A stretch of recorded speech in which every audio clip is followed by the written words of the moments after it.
فاعوذ باللہ من الشیطان الرجیم بسم اللہ الرحمن الرحیم رب اشرح لی صدری ویسر لی امری واحلل عقدۃ من لسانی یفقہوا قولی۔ سورہ اعراف کے الحمدللہ ہمارے 13 رکوع مکمل ہو چکے ہیں۔ آج ہم انشاءاللہ اس کے آگے کا رکوع پڑھنے جا رہے ہیں۔ بات ہمارے سامنے چل رہی تھی حضرت موسیٰ علیہ السلام کی زندگی پوری تفصیل کے ساتھ ہمارے سامنے بیان کی جا رہی ہے۔ شروع سے آخر تک بہت سارے واقعات ہمارے سامنے بیان کی جائیں گے۔ بہت آگے تک چل کر ہم حضرت موسیٰ علیہ السلام ہی کی زندگی کے بارے میں پڑھیں گے۔ تو بات ہمارے سامنے یہ شروع ہوئی تھی کہ موسیٰ علیہ السلام کو اللہ تعالیٰ نے فرعون اور اس کے قوم کے جو سربراہ لوگ تھے، بڑے لوگ تھے، جو اس کے وزیر تھے، ان سب کی طرف اللہ تعالیٰ نے موسیٰ علیہ السلام اور ہارون علیہ السلام کو بھیجا۔ انہوں نے جا کر لوگوں کو اللہ کے دین کی دعوت دی، اللہ کی طرف بلایا۔ آپ کے سامنے بہت سارے پوائنٹ آئے تھے کہ سب سے پہلے انہوں نے اپنا تعارف کرایا تھا، اس کے بعد کہا تھا کہ میں تمہارے پاس تمہارے رب کی طرف سے بینہ لے کر آیا ہوں، اور یہ بھی کہا کہ بنی اسرائیل کو میرے ساتھ بھیج دو۔ اس کے بعد فرعون نے کہا تھا کہ اگر تمہارے پاس کوئی معجزہ یا کوئی نشانی یا کوئی ثبوت ہے تو پیش کرو، اگر تم اپنے نبوت کے دعوے میں سچے ہو۔ تو موسیٰ علیہ السلام کے پاس جو معجزات تھے، انہوں نے وہ معجزے، وہ نشانیاں فرعون اور اس کے درباریوں کے سامنے رکھے۔ تو وہ کیا تھا کہ عصائے موسیٰ جو ایک اژدہے کی شکل اختیار کر لیتی تھی، اور ید بیضا جو ان کا ہاتھ روشن اور سفید ہو جایا کرتا تھا۔ اس معجزے کو دیکھنے کے بعد فرعون کے جو وزراء تھے وہ سب کہنے لگے کہ یہ تو بہت جاننے والا جادوگر معلوم ہوتا ہے، اور پھر ان کے دل میں جو اندیشے تھے، جو خوف تھا، جو ڈر تھا، وہ ان کی زبان پر آ گیا۔ یعنی اس سے یہ بات سامنے آتی ہے کہ ایک بادشاہ، کتنا ہی بڑا بادشاہ کیوں نہ ہو، وہ ایک بزدل کہہ لیجیے، آپ اسے ڈرپوک کہہ لیجیے، اس کے دل میں ڈر ہوتا ہے، اس کے دل میں خوف ہوتا ہے، وہ بزدل ہوتا ہے، اور اس کا خوف اس کی زبان پر آ گیا، اور وہ کہنے لگا، اس کے جو اندیشے تھے، جو اس کے وسوسے تھے، وہ اس کی زبان پر آ گئے، اور وہ کہنے لگا کہ یہ شخص تو تم سے تمہاری حکومت چھیننا چاہتا ہے، تو تم سب کیا مشورہ دیتے ہو؟ تو تمام لوگوں نے یہ مشورہ دیا کہ تھوڑی سی مہلت دی جائے، موسیٰ علیہ السلام کو اور ہارون علیہ السلام کو تھوڑا وقت دیا جائے، ابھی تھوڑا اور دیکھ لیتے ہیں، جانچ لیتے ہیں، پرکھ لیتے ہیں کہ آیا یہ جادو ہے، کیا ہے یہ سب کچھ، کیا میٹر کیا ہے اصل میں، تھوڑا سا جان لیتے ہیں ہم۔ اور اس کے لیے انہوں نے یہ طریقہ اختیار کیا کہ بہت سارے جادوگروں سے موسیٰ علیہ السلام کا مقابلہ کرایا جائے، اور اس کام کے لیے انہوں نے ملکوں میں، شہروں میں اور بستیوں میں ہر جگہ اعلان کر دیا کہ جو بھی کوئی جاننے والا جادوگر ہے، جو بھی کوئی ماہر جادوگر ہے، وہ تشریف لے آئیں۔ ایک جگہ مقرر کی گئی، ایک دن مقرر کیا گیا، ایک وقت مقرر کیا گیا، اور ایک بہت بڑا مقابلہ، جس کو آپ کہہ سکتے ہیں کہ عالمی سطح پر یہ مقابلہ ہوا، یونیورس جس کو آپ کہتے ہیں، کہ اس پیمانے پر اتنا بڑا کمپٹیشن ہوا تھا۔ بہرحال ظاہر سی بات ہے کہ فرعون کے انڈر میں یہ مقابلہ ہونا تھا، تو بہت بڑے بڑے جادوگر آئے ہوں گے، ظاہر سی بات ہے۔ ایک پوائنٹ ہے اس کے اندر، اور وہ کیا ہے کہ آپ ذرا سوچئے کہ سب سے بڑی کامیابی کیا ہے۔ کامیابی کی آپ ذرا ایک میں آپ کو مثال دینا چاہتی ہوں کہ ایک شخص کا مقابلہ، حضرت موسیٰ علیہ السلام کا مقابلہ کرایا جا رہا ہے کتنے لوگوں سے؟ ہزاروں جادوگر۔ آتا ہے روایتوں میں نہ کہ لاکھوں کی تعداد میں تھے وہ جادوگر۔ آپ سوچئے کہ سب سے بڑی کامیابی تو یہی ہے نا کہ ایک شخص کا مقابلہ اتنے لوگوں سے کرایا جائے، یہ اپنے آپ میں سب سے بڑی کامیابی ہے۔ اس سے بڑی کامیابی اور کیا ہو سکتی ہے؟ یعنی آپ ایک شخص کو اتنا طاقتور سمجھ رہے ہیں، ایک شخص کو آپ اتنا مضبوط سمجھ رہے ہیں کہ آپ اس کے مقابلے میں ایک شخص کو نہیں بلکہ لاکھوں کو اتار رہے ہیں۔ تو بہرحال اسی سے ہم اس بات کا اندازہ لگا سکتے ہیں موسیٰ علیہ السلام کی قوت کا، ان کی طاقت کا، ان کی پاور کا، ان کی دعوت کا، ان کے مقام کا، ان کے منصب کا، ان کے مرتبے کا اندازہ لگا سکتے ہیں ہم حضرت موسیٰ علیہ السلام کا، کہ ان کے مقابلے میں لاکھوں جادوگر میدان میں اتر رہے ہیں۔ ٹھیک ہے نا؟ تو بہرحال ہوا یہ کہ تمام جگہ اعلان کر دیا گیا کہ جاننے والے جادوگر تشریف لے آئیں۔ اس کے بعد کیا ہوا کہ یہاں تک ہم پڑھ چکے تھے، اب ہمیں آگے سے پڑھنا تھا کہ وجاء السحرۃ فرعون قالوا ان لنا لاجرا ان كنا نحن الغالبین۔ جب وہ فرعون کے جادوگر آئے تو انہوں نے کہا کہ بے شک ہمارے لیے یقیناً کوئی اجر ہے اگر ہم غالب ہیں۔ یہ ایک سوالیہ انداز تھا ان کا کہ کیا ہمیں کوئی بدلہ ملے گا، کیا ہمیں کچھ ملے گا، کیا ہمیں کوئی اجرت ملے گی، کوئی معاوضہ ملے گا اگر ہم غالب ہو گئے، اگر ہم ونر ہو گئے، اگر ہم جیت گئے تو ہمیں کیا ملے گا، کیا بدلہ ملے گا۔ اب آپ سوچئے ذرا کہ یہ ایک سوچ ہے، یہ ایک مینٹلٹی ہے، کیا ایمان لانے سے پہلے کس کی؟ جادوگروں کی، کہ وہ دنیاوی فوائد پر ان کی نظر ہے۔ انہیں لگ رہا ہے کہ آج تو کیا ہے، فرعون کے دربار میں ہیں ہم، آج تو ہم فرعون سے، بادشاہ سے کچھ بھی مانگیں گے تو وہ ہمیں دیا جائے گا۔ تو انہیں لگا کہ آج تو بہت بڑا مقابلہ ہے، آج جیت گئے تو بہت بڑا انعام ملے گا، تو کیا ملے گا ہمیں؟ قالا نعم وانکم لمن المقربین۔ فرعون بھی کہنے لگا کہ ہاں کیوں نہیں، ملے گا تم لوگوں کا اجر، اور اتنا بڑا بدلہ ملے گا کہ وَإِنَّكُمْ لَمِنَ الْمُقَرَّبِينَ، تم میرے مقربین میں سے ہو جاؤ گے، میرا قریبی ہو جاؤ گے، میں تمہیں اپنا تقرب، اپنا قرب عطا کروں گا، میں تمہیں کیا بنا لوں گا، اپنا منظور نظر بنا لوں گا۔ سب سے بڑے، جس کو آپ کہہ سکتے ہیں عہدہ کہہ لیجیے آپ اسے، سب سے بڑی پوسٹ کہہ لیجیے آپ اسے، کہ فرعون کا مقرب بن جانا ہے نا۔ آپ اس چیز کو ایسے سمجھ لیجیے آج کے دور کے حساب سے کہ ہمارے ملک کے جو پریزیڈنٹ ہیں، اب اس کا کوئی قریبی بن جائے تو یہ کتنی بڑی پوسٹ ہوگی یہ۔ تو ایسے ہی کیا ہے کہ فرعون کا قریبی بن جانا یہ ایک عظیم پوسٹ تھی یہ۔ تو اس پوسٹ کا اعلان کیا گیا کہ تم میرے مقرب بن جاؤ گے۔ اس کے بعد پھر کیا ہوا، قالوا یا موسیٰ اما ان تلقی و اما ان نکون من الملقین۔ ان لوگوں نے کہا کہ اے موسیٰ، کیا تم سب سے پہلے اپنا جادو پیش کرو گے یا پھر ہم پیش کریں، ہم ڈالیں یا تم ڈالو گے، یا ہم پیش کریں تم پیش کرو۔ تو اس کے بعد کیا ہوا، قال القوا، موسیٰ علیہ السلام نے کہا کہ تم سب پیش کرو، تم ڈالو۔ فلما القوا، جب ان سب نے اپنے اپنے جادو پیش کیے، سحروا اعین الناس، تو ان سب نے لوگوں کی آنکھوں پر جادو کر دیا، واسترہبوہم، اور لوگوں کو ڈرا دیا، وجاؤوا بسحر عظیم، اور وہ ایک بڑے جادو لے کر آئے تھے۔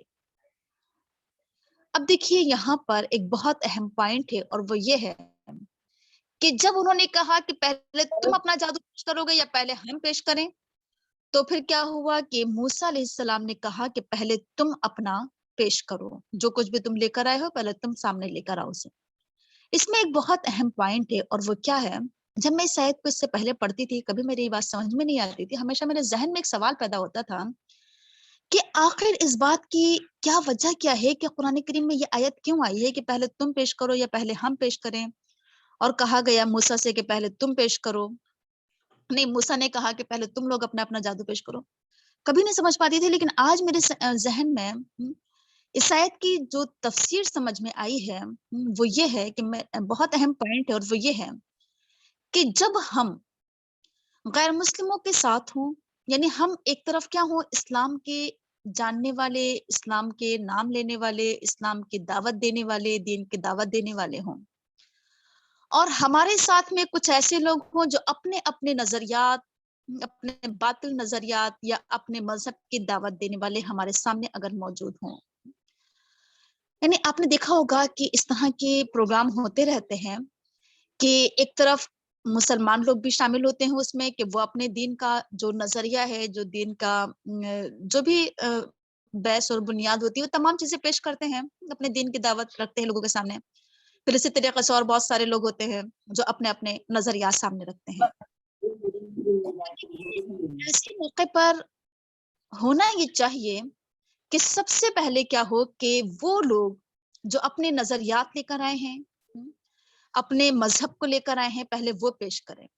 اس کے بعد آخر میں پھر کیا ہے کہ اسلام کی دعوت کو رکھا جائے۔ یہ بہت اہم پوائنٹ ہے کہ پہلے اور لوگوں کے نظریات سامنے آ جائیں، سب لوگ اپنے اپنے پوائنٹ پیش کر دیں، اس کے بعد پھر کیا ہو کہ ایک مسلمان کھڑا ہو اور وہ کھڑے ہو کر پھر کیا کریں، اسلام کی دعوت سامنے رکھیں۔ اس سے یہ ہوتا ہے کہ جب ہم ان کے نظریات، ان کے پوائنٹ اور ان کے جو بھی ان کے خیالات ہیں، جب ہم وہ سن لیں تو اس چیز کو ہم بیان کر سکتے ہیں کہ دیکھو انہوں نے یہ کہا اور اس کے اندر یہ خرابی ہے، اور اسلام اس کے مقابلے میں یہ چیز پیش کرتا ہے۔ ایک ایک چیز کو ہم لیتے جائیں اور ہم اس کا رد کرتے جائیں، تردید کرتے جائیں، اس کی خرابی بیان کریں جو بھی خرابی ہو، اور پھر اس کے مقابلے ہم بتائیں کہ اسلام کیا کہتا ہے اس سلسلے میں، یہ چیز سامنے رکھیں۔ لیکن اگر ہم ایسا کریں گے کہ پہلے تو ہم اسلام کے تعلق سے اپنے خیالات پیش کر دیں، اس کے بعد پھر ہر کوئی اٹھے اور اپنے اپنے نظریات پیش کر دیں، ہے نا، تو اس سے کیا ہوگا کہ لوگوں کے سامنے جو میسج جائے گا وہ کیا جائے گا کہ جو دوسرے لوگوں کے نظریات ہوں گے جو آخر میں آئیں گے، ہے نا، وہ لوگ لے کر جائیں گے، وہ میسج لے کر جائیں گے، اور اسلام کے تعلیمات بہت پیچھے رہ جائیں گے۔ تو ضرورت اس بات کی ہے کہ اسلام کے تعلیمات کو سب سے آخر میں رکھا جائے۔ اور میں اس موقع پر تھوڑی سی یہ بات بھی کہنا چاہوں گی کہ مجھے سب سے اچھی جو چیز لگی کہ جماعت اسلامی کے جو پروگرام ہوتے ہیں اس میں نے اس چیز کو نوٹ کیا ہے کہ جب بھی اس طرح ہوتا ہے کہ وہ غیر مسلم لوگوں کو بلاتے ہیں اپنے پروگرام میں، تو وہ اسی طریقے سے کرتے ہیں کہ پہلے غیر مسلم لوگ اپنے اپنے خیالات رکھیں، اس کے بعد پھر آخر میں اٹھ کر جو ہمارے جو مسلم لیڈر ہوتے ہیں، مسلم رہنما ہوتے ہیں، وہ کھڑے ہوتے ہیں اور پھر وہ آخر میں بتاتے ہیں کہ ان کا یہ پوائنٹ تھا اور اس میں یہ کمی ہے اور یہ خرابی ہے، اور پھر اسلام کی تعلیمات پیش کرتے ہیں۔ بہت اچھا لگتا ہے یہ چیز مجھے۔ اور لیکن میں نے اس چیز کو جو ایک اور دوسری تنظیمیں ہیں اس میں نے اس چیز کو محسوس کیا ہے کہ وہ اس میں کیا ہوتا ہے کہ وہ ایک مسلمان شخص کھڑے ہوتے ہیں اور اپنے پوائنٹ رکھتے ہیں، اس کے بعد غیر مسلم کھڑے ہوتے ہیں اپنے پوائنٹ رکھتے ہیں، تو وہ ایسا لگتا ہے کہ جیسے وہ آگے بڑھ گئے غیر مسلم لوگ اور اسلام کی تعلیمات پیچھے رہ جاتی ہیں۔ تو مجھے اس ایسی بات سمجھ میں آئی ہے آج کے ہمیں سب سے پہلے کیا کرنا چاہیے کہ ہم لوگوں کی بات سن لیں، ان کی بات سننے کے بعد پھر ہم اپنا پوائنٹ رکھیں کہ اسلام یہ کہتا ہے اس سلسلے میں۔ تو یہ کچھ پوائنٹ تھے جو میرے ذہن میں آئے تھے، باقی اور بھی بہت سارے اس کے اندر حکمتیں ہو سکتی ہیں۔ تو بہرحال یہی ہوا کہ جب تمام لوگوں نے اپنے اپنے جادو پیش کر دیے، اس کے بعد موسیٰ علیہ السلام نے اپنا معجزہ پیش کیا، اور جب انہوں اچھا ہوا یہ تھوڑا سا اس میں ایک پوائنٹ اور بھی ہے آگے کہ فلما القوا سحروا اعین الناس واسترهبوهم وجاءوا بسحر عظیم، کہ جب انہوں نے اپنے جادو پیش کیے تو ان کے جادو کیا تھے کہ انہوں نے لوگوں کی آنکھوں پر جادو کر دیا تھا اور لوگوں کو ڈرا دیا تھا، اور وہ اپنی نظر میں بہت بڑے بڑے جادو لے کر آئے تھے۔ یعنی جتنے بھی جادوگر آئے تھے وہ کوئی چھوٹے موٹے جادوگر نہیں تھے، بڑے بڑے ماہر جادوگر، جادوگری کی باریکیوں سے واقف، جادوگری کی علم سے بخوبی واقف ان لوگوں نے اپنی جب جادو پیش کی، تو اصل میں یہاں پر اس آیت میں بتایا جا رہا ہے کہ جادو کی حقیقت کیا ہوتی ہے۔ جادو کی اپنے اندر کوئی طاقت، اپنی کوئی طاقت یا اپنی کوئی پاور یا اپنی کوئی قوت نہیں ہوتی ہے۔ جادو کیا ہوتا ہے؟ سحروا اعین الناس، وہ لوگوں کی آنکھوں پر جادو کر دیتے ہیں، واسترهبوهم، لوگوں کے دلوں میں ایک ڈر، ایک خوف بٹھا دیتے ہیں، ایک دہشت، ایک وحشت طاری کر دیتے ہیں، اور وہ سمجھتے ہیں اپنی نظر میں کہ انہوں نے بہت بڑا جادو پیش کر دیا ہے۔ دیکھیے جادو کے تعلق سے شاید اس سے پہلے بھی آپ کے سامنے آیت آ چکی ہے کہ قرآن کریم میں کہا گیا ہے کہ جادو یہ ایک فتنہ ہے۔ جادو کو قرآن کریم میں کفر سے بھی تعبیر کیا گیا ہے، اور جادو کے تعلق سے ہم سب جانتے ہیں اللہ کے رسول صلی اللہ علیہ وسلم کی جو حدیث ہے کہ 7 بڑے بڑے گناہ، ہلاک کر دینے والے گناہوں میں سے ایک گناہ کیا ہے؟ جادو ٹونا کرنا، جادو کرنا، کروانا، ہے نا۔ تو یہ کیا ہے؟ ایک حرام کام ہے، ایک کفریہ کام ہے یہ، اور ایک فتنہ ہے یہ، ٹھیک ہے۔ تو بہرحال جادو کا ایک علم ہے، لیکن اس علم کو حاصل نہیں کرنا چاہیے، یہ ایک شیطانی علم ہے۔ آپ یہ کہہ سکتے ہیں کہ ایک شیطانی علم ہے یہ جادو کرنا، کیونکہ اکثر کیا ہوتا ہے کہ جادو کے ذریعے قرآن کریم میں کیا آتا ہے کہ شیطان کیا کرتا ہے، بلکہ قرآن کریم کیا شاید آپ نے وہ آیت پڑھی ہوگی کہ اس میں یہ کہا گیا ہے کہ ہم اس کے ذریعے کیا کرتے ہیں، شوہر اور بیوی میں جدائی پیدا کر دیتے ہیں. تو بہرحال ایک فتنہ ہے، یہ ایک جادو جو ہے. اب یہاں پر کہا یہ جا رہا ہے کہ جادو کی حقیقت یہ ہے کہ لوگوں کی آنکھوں پر جادو کر دیا جاتا ہے اور انہیں ڈرا دیا جاتا ہے، خوفزدہ کر دیا جاتا ہے، اور اپنے آپ میں وہ سمجھتے ہیں کہ ہم نے بہت بڑا جادو پیش کر دیا. اب آگے بڑھتے ہیں ہم. وَأَوْحَيْنَا إِلَى مُوسَىٰ أَنْ أَلْقِ عَصَاكَ. اب ہم نے موسیٰ علیہ السلام کی طرف وحی کی، انہیں اشارہ کیا، انہیں حکم دیا کہ اب تم اپنی عصا ڈالو، اب تم اپنی عصا پیش کرو یا ڈالو یا پھینکو، اپنا معجزہ تم ان کے سامنے رکھو، اپنی آیت، اپنی نشانی. فَإِذَا هِيَ تَلْقَفُ مَا يَأْفِكُونَ. پس اس عصا نے نگل لیا ان کے تمام جھوٹے جادوؤں کو، جتنے ان کے جھوٹے جادو وہاں پر تھے ان سب کو نگل لیا. یعنی انہوں نے اپنے اپنی نظر میں پیش کیے تھے، اپنے حساب سے بڑے بڑے جادو رکھے تھے لوگوں نے. جب آخر میں موسیٰ علیہ السلام نے اپنی عصا ڈالی تو ان کی عصا کیا بن جایا کرتی تھی، ایک بڑا اژدہا کی شکل اختیار کر لیتی تھی. یہ ایک معجزہ تھا، اور اس اژدہے نے ان کے تمام جھوٹے جو جادو تھے ان سب کو نگل لیا.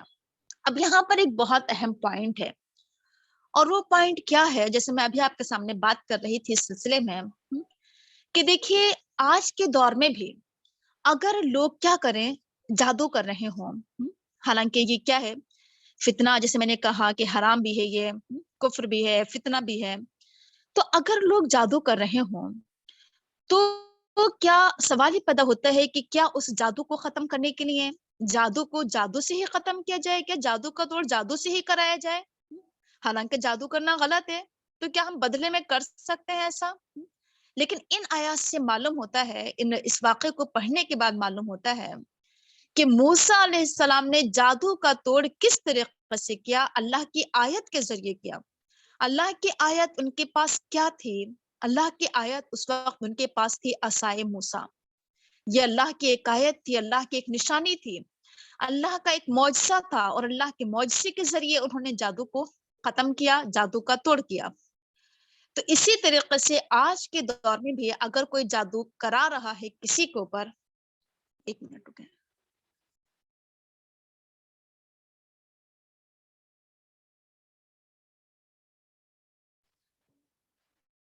تو آج کے دور میں بھی اگر کوئی جادو کرا رہا ہے تو اس کا اگر ہم توڑ کرنا چاہتے ہیں، ختم کرنا چاہتے ہیں اس جادو کو، تو کس کے ذریعے کریں گے؟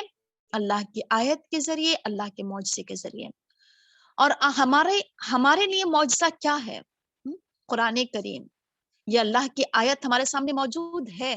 قرآن کریم اللہ کی آیات ہیں، آیات الہی ہیں. اس کی قرآن کریم کی ایک ایک آیت اللہ کا ایک عظیم معجزہ ہے.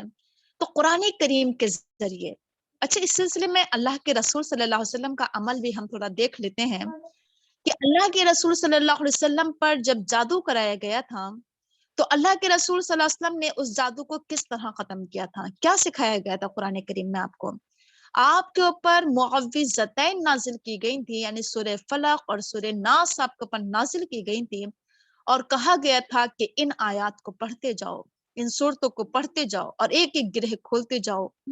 تو اس طریقے سے آپ نے کیا تھا کہ آپ نے معوذتین پڑھی تھی، اور آپ کے اوپر جو جادو تھا نا وہ کیا ہوتا جا رہا تھا، ایک ایک گرہ کو کھولتے جا رہے تھے، سورے پڑھتے جا رہے تھے، اور آپ جو تھے جادو کی بندش سے آزاد ہوتے چلے جا رہے تھے. تو ضرورت اس بات کی ہے کہ ہم ایسے موقع پر قرآن کی طرف رجوع کیا کریں، قرآن کی طرف پلٹیں، اور قرآن کے ذریعے ہم کیا کریں، باطل چیزوں کو، جھوٹی چیزوں کو، بیکار کیے جاہلیت والی چیزوں کو قرآن کے ذریعے دور کریں. جہاں کہیں ہمیں جاہلیت نظر آئے قرآن کریم کے ذریعے دور کریں، جہاں کہیں ہمیں کوئی غلط کام نظر آئے تو کیا کریں، قرآن کریم کے ذریعے دور کریں. فَإِذَا هِيَ تَلْقَفُ مَا يَأْفِكُونَ. یہ آیات الہی، یہ اللہ تعالیٰ کے معجزات، ان کے اندر اللہ تعالیٰ نے یہ پاور رکھی ہے، یہ طاقت رکھی ہے کہ یہ تمام جھوٹی چیزوں کو ختم کر دیتے ہیں، تمام بیکار کی چیزوں کو، تمام خرافات کو ختم کر دیتی ہیں. یہ آیات الہی نگل لیتی ہیں. یعنی اگر ہمیں تردید کرنا ہے باطل نظریات کی تو قرآن کریم کے ذریعے کریں. اگر ہمیں بدعات کی تردید کرنا ہے، اگر ہمیں خرافات کی تردید کرنا ہے تو کس چیز کے ذریعے کریں؟ قرآن کریم کے ذریعے کریں. ٹھیک ہے، تو یہ آگے بڑھتے ہیں. اب ہم فوقع الحق وبطل ما كانوا يعملون، پس حق واقع ہو گیا اور باطل ہو گئے ان کے اعمال. حق واقع ہو چکا، حق چسپاں ہو گیا، حق سامنے آ گیا. دیکھیے حق اصل میں قرآن کریم میں کسے کہا گیا ہے، اس سے پہلے بھی میں آپ کے سامنے یہ بات رکھ چکی ہوں کہ حق کے میننگ ہوتے ہیں سچائی، سچ، حقیقت. اور ہمارے سامنے یہ بات آ چکی ہے کہ ہمارا دین، دین اسلام دین حق ہے. ہمارا قرآن کیا ہے؟ حق ہے. اللہ کے رسول صلی اللہ علیہ وسلم بھی حق ہیں، آپ کی تمام باتیں بھی حق ہیں، اللہ تعالیٰ کی ذات بھی برحق ہے. تو بہرحال دین اسلام کیا ہے؟ غالب ہونے کے لیے آیا ہے. دین اسلام کے اندر اللہ تعالیٰ نے غلبے کی طاقت رکھی ہے. قرآن کریم کے اندر بھی اللہ تعالیٰ نے کیا رکھا ہے؟ غلبہ رکھا ہے، بلندی رکھی ہے، اونچائی رکھی ہے، برتری رکھی ہے. دین اسلام باطل نظریات کے آگے جھک ہی نہیں سکتا. دین اسلام کے اندر اللہ تعالیٰ نے کیا رکھی ہے کہ جتنا اسے تم دباؤ گے اتنا ہی یہ ابھرے گا.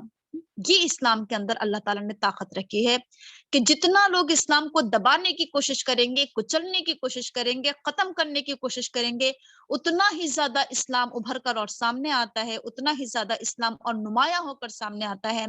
آپ نے اس چیز کو محسوس کیا ہوگا، آپ محسوس کرتی ہوں گے اس بات کو. جیسے میں آپ کو ایک مثال دے کر سمجھاؤں کہ جب امریکہ کے اندر اسلام کو لوگ جانتے نہیں تھے، اس کے بعد جب 9/11 کا واقعہ پیش آیا، آپ سب جانتے ہوں گے اس 9/11 کے واقعے کو کہ کس طریقے سے ایک ایروپلین کے ذریعے ایک اونچی بلڈنگ میں حملہ کرایا تھا انہوں نے خود اپنے آپ ہی، اور پھر انہوں نے اس کے ذریعے اسلام کو بدنام کرنا شروع کر دیا تھا کہ اسلام ایک دہشت گرد مذہب ہے اور اسلام مسلمانوں نے یہ حملہ کیا ہے.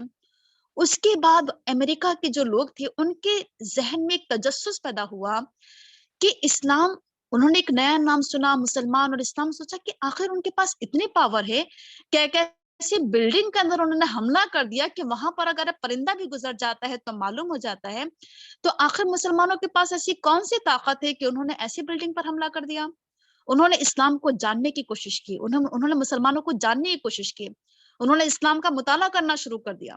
اور پھر 9/11 کے واقعے کے بعد امریکہ میں جتنی تیزی کے ساتھ اسلام پھیلا ہے، اس سے پہلے اسلام کو لوگ وہاں پر جانتے نہیں تھے. یہ ہے کہ انہوں نے اسلام کو بدنام کرنا چاہا اور اسلام ابھر کر سامنے آیا وہاں پر، اسلام اور نمایاں ہو کر سامنے آیا وہاں پر.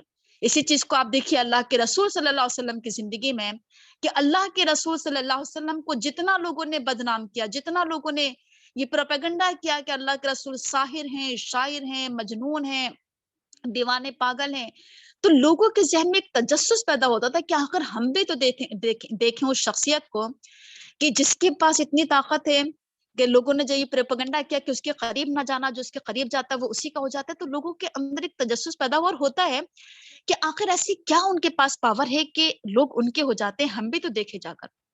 اور یہی پروپیگنڈا کیا بن گیا؟ اللہ کے رسول صلی اللہ علیہ وسلم کی تشہیر کا ذریعہ بنا. اللہ کے رسول صلی اللہ علیہ وسلم مشہور ہوتے گئے. جو لوگ بھی حج اور عمرے کے نہیں آتے تھے ان سے کہا جاتا تھا اس شخص کے قریب مت جانا، وہ کیا کر لے گا، تمہیں اپنا بنا لے گا. اور پھر کیا ہوا؟ اس طریقے سے اللہ کے رسول صلی اللہ علیہ وسلم باہر کے شہر اور ملکوں میں بھی مشہور ہوتے چلے گئے. لوگ آپ کے پاس آتے تھے دیکھنے کے لیے اور پھر آپ کا کلام سنتے تھے اور آپ کے ہو جاتے تھے. تو یہ ہے کہ جتنا لوگوں نے اسلام کو بدنام کرنے کی کوشش کی، جیسے آپ آج کے دور میں دیکھ لیجیے، میں آپ کو ایک اور مثال کے ذریعے سمجھانا چاہوں گی اور میں یہ مثال بار بار دیتی ہوں آپ کے سامنے کہ ابھی آپ حال ہی میں اس کی مثال دیکھ لیجیے کہ جب غیر مسلم لوگوں نے، ابھی ہماری حکومت نے جب یہ پروپیگنڈا کیا ہمارے تعلق سے، اسلام کو بدنام کرنے کی کوشش کی کہ دیکھو اسلام کے قرابی دیکھو ذرا کہ مسلمان عورتوں کے اوپر کتنا ظلم کیا جاتا ہے کہ ان کو 3 طلاق دے دی جاتی ہے اور اس طریقے سے ان کو ذلیل و رسوا کیا جاتا ہے. اب یہ جو انہوں نے ایشو اٹھایا، اس ایشو کے اٹھانے کے بعد آپ نے اندازہ کیا ہوگا اور آپ نے خود دیکھا اپنی نگاہوں سے کہ 3 طلاق پر اتنی بات کی گئی کہ لوگوں کو آج تک پتہ ہی نہیں تھی یہ بات کہ 3 طلاق نہیں دینا چاہیے اور 2 طلاق دینا چاہیے. اور بہت ساری طلاق کا طریقہ لوگوں کے سامنے آیا کہ طلاق کا قرآنی طریقہ کیا ہے، صحیح طریقہ کیا ہے. مردوں کو نہیں پتا تھا، وہ سمجھتے تھے کہ شاید طلاق کا مطلب یہ ہوتا ہے کہ 3 مرتبہ اٹھ کر طلاق طلاق طلاق کہہ دو، ہے نا. یہ ایک لوگوں کے بیچ میں ایک یہ چیز چلی آ رہی تھی، لیکن دین کے تعلق سے ایک بیداری آئی، طلاق کے تعلق سے لوگوں کو اتنی نالج ہوئی، اتنا علم لوگوں کے بیچ میں پھیلا کہ جگہ جگہ پروگرام ہو رہے ہیں، کہیں خواتین کے ہو رہے ہیں، کہیں مرد اور عورتوں کے ہو رہے ہیں نا. چاروں طرف ایک کیا ہو گیا تھا کہ ہر طرف بیداری ہو گئی اس تعلق سے، لوگوں کے کو ایک نئی معلومات سامنے آئی، ہے نا. تو یہ کیا ہوا کہ ہے نا، لوگوں نے پروپیگنڈا کرنے کی کوشش کی، بدنام کرنے کی کوشش کی اسلام کی، اس خراب اسلام کے اس چیز کو بدنام کرنا چاہا، تو وہ چیز اور کیا ہے، صحیح ہو گئی، اس چیز کی تصحیح ہو گئی اور اس کی اس چیز کی اصلاح ہو گئی نا. تو یہی چیز ہمارے سامنے آتی ہے کہ جب جب لوگوں نے اسلام کو بدنام کرنا چاہا، تب تک کیا ہوا، اسلام اور زیادہ ابھر کر سامنے آیا اور زیادہ نمایاں ہو کر سامنے آیا، ہے نا. اس طرح کی ہزاروں مثالیں ہیں نا، کتنی بھی آپ مثالیں دیکھ لیجئے، ہے نا. تو یہ تمام چیزیں ہیں، ہے نا. ابھی فی الحال جو چل رہا ہے وہ کیا ہے نا، کہ پردے کی بات چل رہی ہے، پردے کے تعلق سے کہا جا رہا ہے نا، کہ پردہ جو ہے یہ مسلمان عورت کے اوپر ظلم ہے. اور کس طریقے سے آپ ابھی دیکھ رہی ہوں گے حال ہی میں کہ پردے کے ذریعے کیا جا رہا ہے کہ پردہ کرنے والی لڑکیاں ہے نا، کالج کے باہر بیٹھی پڑھ رہی ہیں، کہیں سیڑھیوں پر بیٹھ کر پڑھ رہی ہیں کہ آپ اگر پردے میں ہیں تو آپ اندر نہیں جا سکتے. اور جو ہمارے اسلام کی بیٹیاں ہیں، ہماری جو بہنیں ہیں، ہے نا، وہ کس قدر استقامت کا ثبوت دے رہی ہیں، کس قدر ثابت قدمی کا ثبوت دے رہی ہیں کہ وہ جو ہیں کمپرومائز کرنے کے لیے تیار نہیں ہیں، مصالحت یا سمجھوتا کرنے کے لیے تیار نہیں ہیں. وہ کہہ رہی ہیں کہ ہم اپنے اسلام پر، اپنے دین پر، اپنے پردے پر قائم رہیں گے، ہے نا. آپ ہمیں اندر نہیں جانے دیں گے تو نہیں جائیں گے، لیکن ہم پردہ کرنا نہیں چھوڑیں گے، ہے نا. تو یہ اسی استقامت کی ضرورت ہے، اسی ثابت قدمی کی ضرورت ہے. بہرحال ایک اچھی مثال سامنے آ رہی ہے نا. اور اسلام کی یہ خوبی کہہ لیجئے، ہے نا، یہ لوگوں کے سامنے انشاءاللہ ابھر کر سامنے آئے گی. اس سلسلے میں مجھے لگ رہا ہے کہ بہت اچھے طریقے سے ہمیں غلبہ نصیب ہوگا انشاءاللہ، کیونکہ اللہ تعالیٰ نے اسلام کے اندر کیا رکھی ہے، غلبے کی طاقت، غلبے کی قوت رکھی ہے. تو یہی چیز ہے کہ فوقع الحق ہو، ہے نا. حق تو کیا ہوتا ہے، واقع ہی ہو کر رہتا ہے، چسپاں ہی ہو کر رہتا ہے، ابھر کر ہی سامنے آتا ہے، نمایاں ہی سامنے ہو کر آتا ہے. اور کیا ہوتا ہے، وَبَطَلَ مَا كَانُوا يَعْمَلُونَ، لوگ جو بھی عمل کر رہے ہیں وہ باطل ہے. یعنی اسلام کے مقابلے میں، حق کے مقابلے میں جتنے نظریات ہیں وہ باطل ہیں، جتنے مذاہب ہیں وہ باطل ہیں، ہے نا. تو اسلام دین حق ہے، اسلام کا نظریہ بالکل صحیح ہے، درست ہے، سچا ہے. باقی تمام نظریات بھی باطل ہیں. اسلام ایک دین حق ہے، باقی تمام مذاہب باطل ہیں. اسلام ایک صراط مستقیم ہے، باقی تمام راستے کیا ہیں، پگڈنڈیاں ہیں. جس راستے پر بھی چلیں گے گمراہ ہو جائیں گے، بھٹک جائیں گے. فَغُلِبُوا هُنَالِكَ وَانقَلَبُوا صَاغِرِينَ.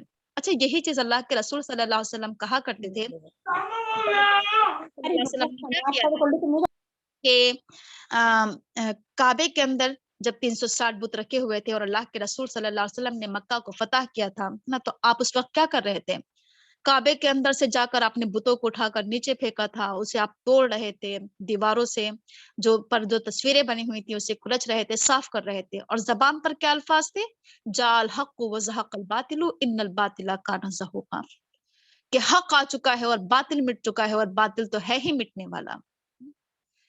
آگے بڑھتے ہیں. فَانقَلَبُوا هُنَالِكَ وَانقَلَبُوا صَاغِرِينَ. اسی وقت وہ لوگ مغلوب ہو گئے اور وہ سب ذلیل و خوار ہو کر پلٹے. تو کیا چیز سامنے آئی، فَغُلِبُوا هُنَالِكَ. آپ سوچیے ذرا کہ لاکھوں کی تعداد میں جادوگر کیا ہو گئے، مغلوب ہو گئے، ہار گئے. اور موسیٰ علیہ السلام اکیلے، تنہا، واحد، اور انہیں غلبہ نصیب ہو گیا. ہم اگر شاید اس جگہ پر ہوتے تو شاید دل میں کیا خیال آتا کہ میں اکیلا انسان اور اتنے لاکھ جادوگروں کا کیسے مقابلہ کر سکتے ہیں بھلا. ہم سمجھتے ہیں کہ شاید ہم اکیلے اور تنہا ہیں تو ہم سمجھتے ہیں کہ ہم کمزور ہیں. ہم بھول جاتے ہیں کہ ہم اسلام کے ماننے والے ہیں، ہم اسلام کے علمبردار ہیں، اسلام کے نمائندے ہیں. ہمارے پاس بہت بڑی پاور ہے، بہت بڑی طاقت ہے. اللہ کی طاقت ہمارے ساتھ ہے، اسلام کی طاقت ہمارے ساتھ ہے، قرآن کی طاقت ہمارے ساتھ ہے، اللہ کی آیات کی طاقت ہمارے ساتھ ہے. ہمیں اس چیز پر تھوڑا ایمان کہہ لیجئے یا اعتماد یا یقین ہمارا کمزور ہے. تو بہرحال یہاں موسیٰ علیہ السلام کا ایمان بھی سامنے آ رہا ہے کہ انہوں نے کس قدر یقین کے ساتھ نا، کامل ایمان کے ساتھ اور بھرپور، جس کو کہنا چاہیے اعتماد کے ساتھ انہوں نے کیا کیا ہے، مقابلہ کیا ہے. وہ ڈرے نہیں، گھبرائے نہیں کہ اتنے لاکھوں جادوگروں کا مقابلہ میں اکیلے کیسے کر سکتا ہوں. اللہ کی طاقت پر یقین تھا کہ میرے ساتھ اللہ کی طاقت ہے. تو اسی طاقت کے ساتھ ہم سب کو نکلنے کی ضرورت ہے. کبھی نہ سوچا کریں کہ ہم بہت کم ہیں. ہمارے ذہن میں کیا خیال آتے ہیں کہ ہم تو بہت کم ہیں تعداد میں، مسلمانوں کی تعداد تو بہت کم ہے، اور ہم کیا کر سکتے ہیں، ہے نا. ہم اس چیز کا رونا رو رہے ہیں ہم. بہرحال فغلبوا هنالك وانقلبوا صاغرین، اسی وقت کیا ہو گئے، لوگ مغلوب ہو گئے، جادوگر مغلوب ہو گئے. وانقلبوا صاغرین، اور وہ سب حقیر و ذلیل ہو کر، ذلیل و خوار ہو کر پلٹے. کیونکہ وہ کیا کرنے آ رہے تھے، اللہ کے نبی کا مقابلہ کر رہے تھے، اللہ کی آیات کا مقابلہ کر رہے تھے جادو کے ذریعے. تو ظاہر سی بات ہے ذلیل و خوار تو ہونا ہی تھا. وَأُلْقِيَ السَّحَرَةُ سَاجِدِينَ، اب کیا تھا کہ جادوگر سجدے میں گر پڑے. اب یہاں پر ایک بہت اہم پوائنٹ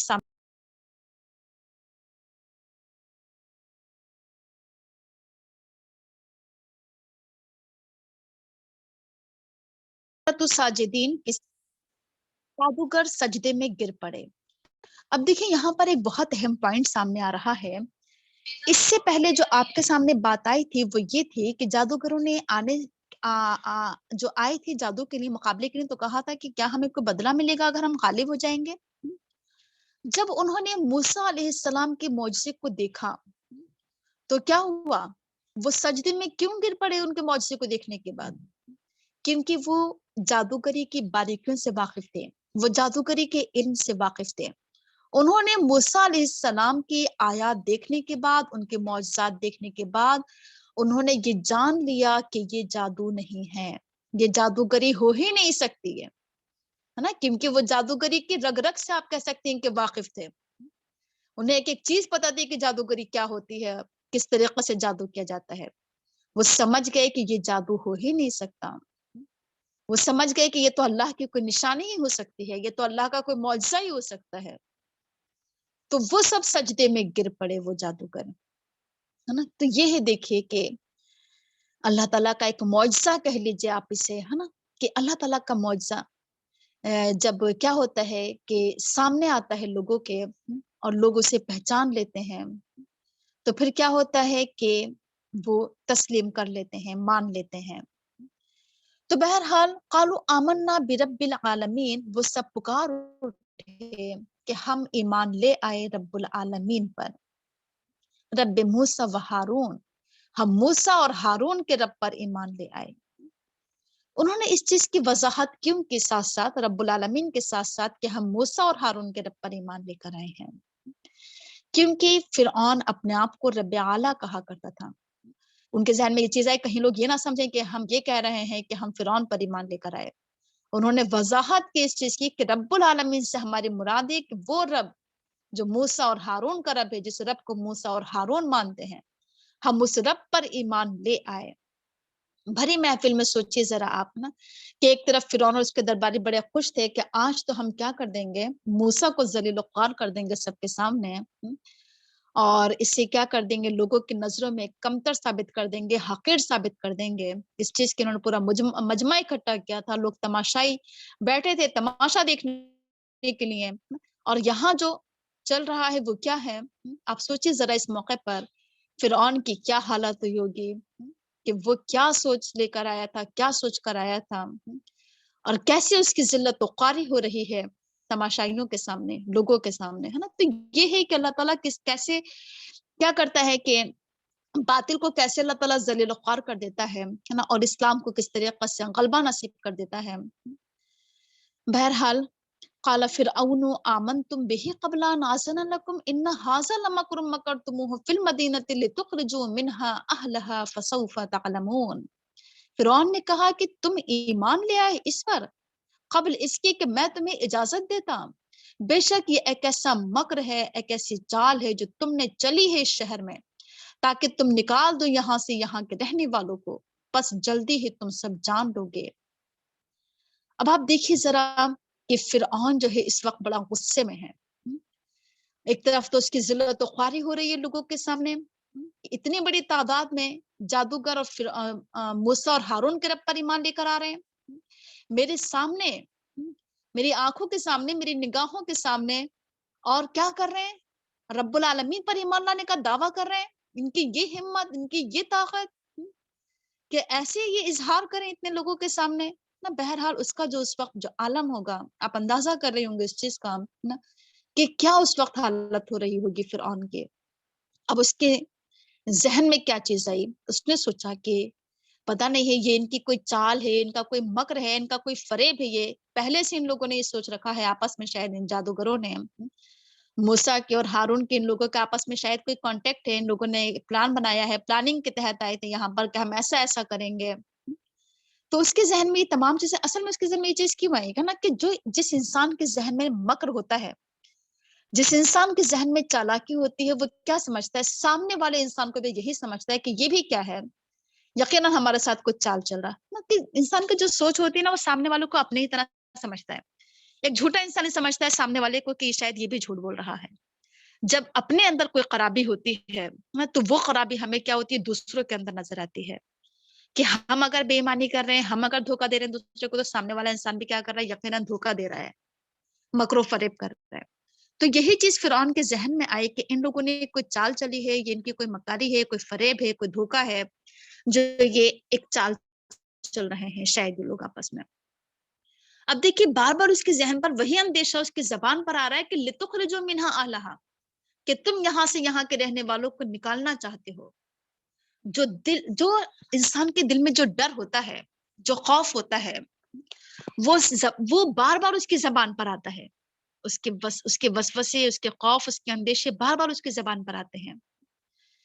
یعنی اسی اس بات سامنے آتی ہے نا کہ چاہے انسان کتنا ہی بڑا کیوں نہ ہو، متکبر ہو، گھمنڈی ہو، مغرور ہو، ظالم ہو، کچھ بھی ہو، کتنا ہی بڑا بادشاہ کیوں نہ بن جائے، لیکن آپ دیکھیے ذرا اس کی بزدلی دیکھ لیجیے، اس کا ڈر دیکھ لیجیے، اس کا خوف دیکھ لیجیے، ہے نا، کہ بار بار زبان پر آ رہا ہے کہ لِتُخْرِجُوا مِنْهَا أَهْلَهَا، تم یہاں کے رہنے والوں کو یہاں سے نکالنا چاہتے ہو. فَسَوْفَ تَعْلَمُونَ، پس جلدی ہی تم سب جان لو گے. کیا جان لو گے؟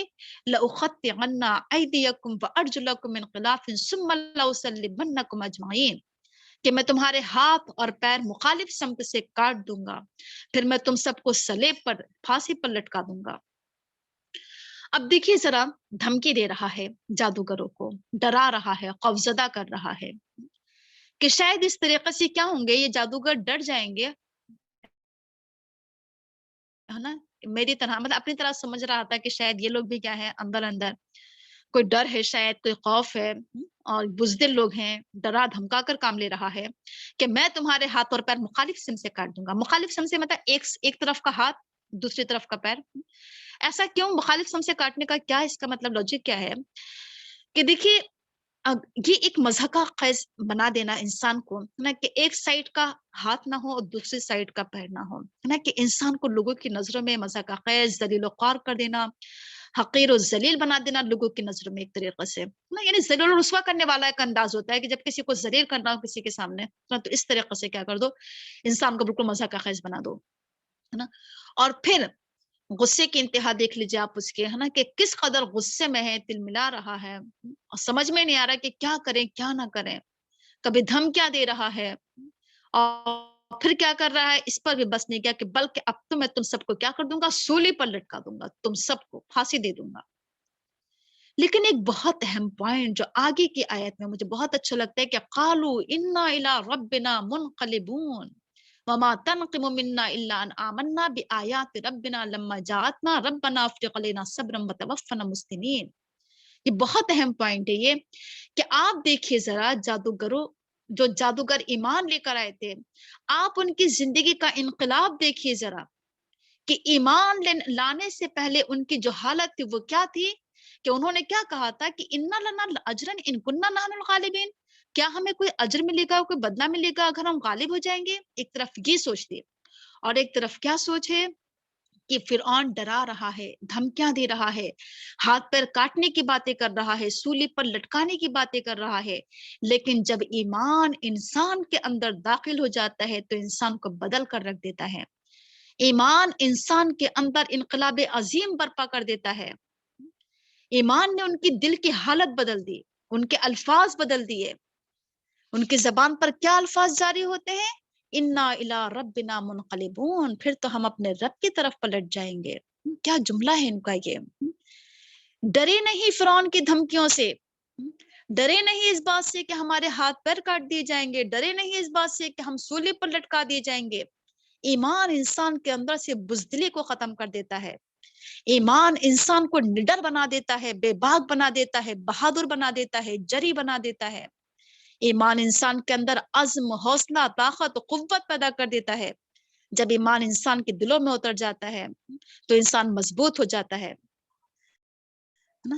تو یہی چیز، اسی چیز کا آپ نے اندازہ لگایا ہوگا کہ جب ہم سیرت کا مطالعہ کرتے ہیں، چاہے اللہ کے رسول صلی اللہ علیہ وسلم کی زندگی کو پڑھیں، چاہے ہم صحابہ اور صحابیات کی زندگی کو پڑھیں، ہے نا، تو کیا چیز سامنے آتی ہے کہ ایمان کی مضبوطی سامنے آتی ہے کہ لوگوں نے ان کو کتنا ٹارچر کیا، کتنا پریشان کیا، ستایا، اذیتیں دی، جسمانی طریقے سے بھی تکلیفیں دی، روحانی تکلیفیں دی، ذہنی اذیتیں دی، لیکن ہو کیا رہا تھا؟ اتنا ہی زیادہ ان کا ایمان مضبوط ہو رہا تھا۔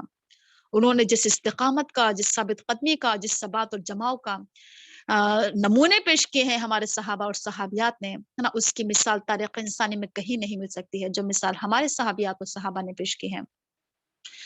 بہرحال دیکھ ہی لیجیے آپ، ہے نا، کہ ایمان نے انسان کو کیسے بدل دیا کہ کہہ رہے ہیں کہ اچھا تم ہمیں سولی پر لٹکا دو گے، مار دو گے، پھر تم اپنے رب کی طرف چلے جائیں گے، رب کی طرف پلٹ جائیں گے۔ تو الفاظ بھی بدل چکے ہیں۔ یہ بالکل آپ میں اس سلسلے میں مجھے ایک چیز اور یاد آ رہی ہے کہ بالکل یہی انداز میں آپ کو ایک اور دکھانا چاہتی ہوں حضرت قنصہ کی زندگی کا، ہے نا۔ آپ نے شاید ابھی سنا بھی ہوگا کچھ وقت پہلے جو ہماری صحابیات سیریز چل رہی تھی، اس میں کہ حضرت قنصہ کی زندگی بھی ایسی ہی تھی نا، کہ حضرت قنصہ نے ایمان لانے سے پہلے اپنے بھائیوں کے جنگ میں مارے جانے پر ایسے ایسے مرثیے پیش کیے تھے کہ انہوں نے دنیا میں ایک آگ لگا دی تھی اپنے مرثیوں کے ذریعے۔ اپنے بھائیوں کے ایک جنگ میں مارے جانے پر دیوانی پاگل ہو گئی تھی، ان کے جوتوں کا ہار اپنے گلے میں ڈال لیا تھا، روتی تھی، ہر وقت روتی تھی، ہے نا۔ اور وہی حضرت قنصہ جب ایمان لے کر آتی ہیں، ہے نا، اور ایمان لانے کے بعد ان کی زندگی میں کیا انقلاب عظیم برپا ہوتا ہے کہ جب ان کے اپنے بیٹے جنگ میں شہید ہو جاتے ہیں، جنگ قادسیہ میں، تو کیا کہتی ہیں؟ کیا روتی ہیں؟ کیا دیوانی پاگل ہوتی ہیں؟ کیا مرثیے کہتی ہیں؟ بلکہ کیا کہتی ہیں؟ کہتی ہیں کہ اللہ کا شکر ہے کہ اس نے مجھے بیٹوں کی شہادت کا منصب عطا کیا، میرے بیٹے شہید ہو گئے اللہ کے راستے میں، اللہ نے مجھے اس اعزاز سے نوازا، اس شرف سے نوازا کہ میں شہید بیٹوں کی ماں ہوں۔ انہوں نے اللہ کا شکر ادا کیا، ان کی زبان پر الحمدللہ کے کلمات جاری ہوئے تھے۔ یہ ہی ایمان کہ ایمان انسان کی زندگی کو کتنا بدل دیتا ہے، اس کے الفاظ بدل جاتے ہیں، اس کی سوچ بدل جاتی ہے، اس کے نظریات بدل جاتے ہیں، اس کی زندگی بدل جاتی ہے۔ مزید کہا ان جادوگروں نے کہ وَمَا تَنْقِمُ مِنَّا إِلَّا أَنْ آمَنَّا بِآيَاتِ رَبِّنَا لَمَّا جَاءَتْنَا رَبَّنَا أَفْرِغْ عَلَيْنَا صَبْرًا وَتَوَفَّنَا مُسْلِمِينَ۔ انہوں نے کہا کہ آخر تم ہم سے کس بات کا بدلہ لے رہے ہو، کس بات کا انتقام لے رہے ہو، کس بات پر غصہ کر رہے ہو؟ صرف اتنی سی بات پر کہ ہم اپنے رب کی آیات پر ایمان لے آئے، جبکہ ہمارے رب کی آیات ہمارے سامنے آ گئی۔ اے اللہ تعالیٰ تو ہمارے پر صبر کو انڈیل دے اور ہمیں اسلام کی حالت میں وفات دے۔ یعنی لوگوں نے آخر مسلمانوں سے آخر لوگوں کو دشمنی کس بات کی ہوتی ہے؟ کس بات کا بدلہ لیتے ہیں لوگ؟ اسلام دشمن طاقتیں مسلمانوں پر جو حملہ آور ہوتی ہیں، مسلمانوں کو ختم کرنا چاہتی ہیں، مارنا چاہتی ہیں، انہیں نقصان پہنچاتی ہیں، انہیں ٹارچر کرتی ہیں، آخر کیوں؟ وجہ کیا ہے؟ صرف اتنی سی بات ہے کہ ہم اپنے رب پر ایمان لے کر آئے ہیں، اپنے رب کی آیات پر ایمان لے کر آئے ہیں۔ ہم تو نہ تمہارا کوئی نقصان کر رہے ہیں، ہم نہ تمہارا برا چاہ رہے ہیں، نہ تمہارے ساتھ برا کر رہے ہیں، کچھ بھی تو نہیں کر رہے ہیں۔ تم آخر ہم سے کس بات کا بدلہ لیتے ہو، کس بات کا انتقام لیتے ہو؟ صرف یہی تو کمی ہے ہمارے اندر کہ ہم اپنے رب پر ایمان لائے ہیں، اپنے رب کی آیات پر ایمان لائے ہیں۔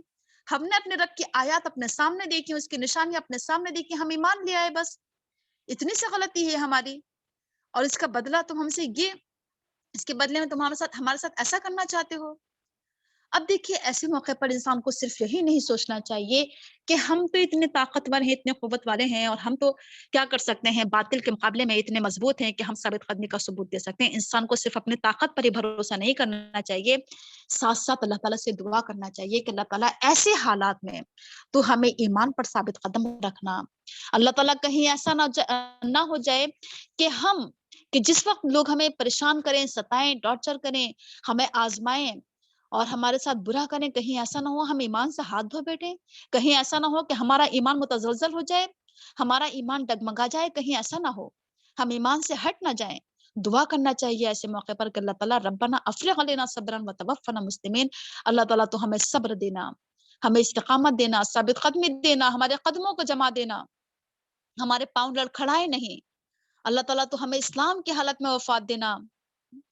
تو یہ دعا ہم سب کو یاد کرنا چاہیے، کیونکہ زندگی میں ایسے ایسے واقعات رونما ہو جاتے ہیں، ایسے حادثات ہو جاتے ہیں، ایسے ایکسیڈنٹ ہو جاتے ہیں کہ کچھ نہیں پتا کہ انسان کا ایمان کب ختم ہو جائے، ہے نا. ایسی زندگی میں ایسی ایسی آزمائشیں آ جاتی ہیں، یہ کچھ نہیں پتا کہ ہم ایمان پر ثابت قدم رہ پائیں نہ رہ پائیں.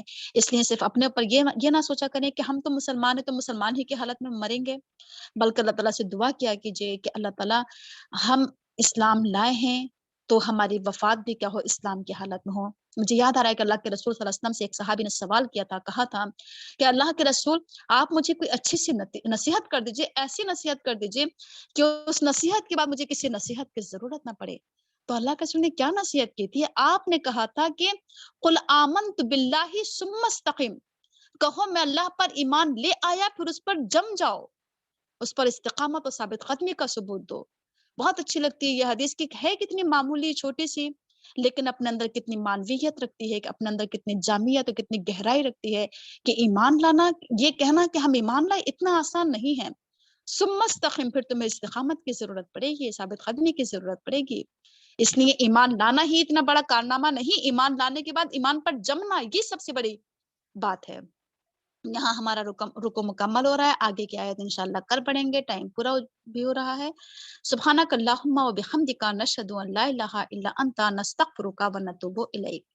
اگر کسی کو کوئی سوال کرنا ہو تو سوال کر سکتی ہیں. میم السلام علیکم. وعلیکم السلام. میم وہ مجھے پوچھنا تھا کہ پریگنینسی کے بعد کچھ لیڈیز کہتی ہیں کہ